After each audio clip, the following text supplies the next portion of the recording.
ये कथा साधारण रूप से जीव को श्रवण करने को नहीं मिलती। देवता भी इस कथा को श्रवण करने के लिए तरसते हैं। श्रीमद् भागवती वार्ता सुराणाम अपि दुर्लभा। देवताओं को भी ये कथा दुर्लभ है। क्यों दुर्लभ है? क्योंकि वहां स्वर्ग में सुविधाएं सब हैं, सुख सब हैं, लेकिन ये कथाएं वहां नहीं हैं। हैं कथाएं? नहीं कथाएं। ये कथाएं केवल और केवल धरती लोक में ही हैं। इसलिए देवताओं को भी यदि ये कथा श्रवण करनी है तो उनको भी स्वर्ग के सारे राजसी सुख छोड़ के धरती पर ही आना पड़ेगा।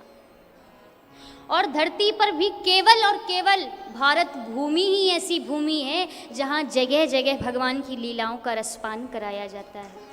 धन्य है ये भारत की भूमि, जहाँ देवता आने के लिए तरसते हैं। देवता स्वयं कहते हैं, देवता भारत भूमि का गान करते नहीं थकते। गायन्ति देवा किल गीत गानी, धन्यास्तुते भारत भूमि भागे। धन्य है ये भारत की भूमि। क्यों? क्योंकि यहाँ अनेक महान तपस्वी, महान ऋषि अपनी उन्होंने दिव्य वाणी से भगवान की लीलाओं का रसपान लोगों को कराया है। और इतना ही नहीं, स्वयं जगदीश, स्वयं भगवान अपनी भगवत्ता को छोड़कर भारत की भूमि में नंगे पैर दौड़ा है। धन्य है ये भारत की भूमि। भगवान अमेरिका में गए क्या? यूरोप में गए क्या? नहीं गए। कहाँ आए हैं? भारत की भूमि में आए हैं। तो धन्य है ये भारत की भूमि।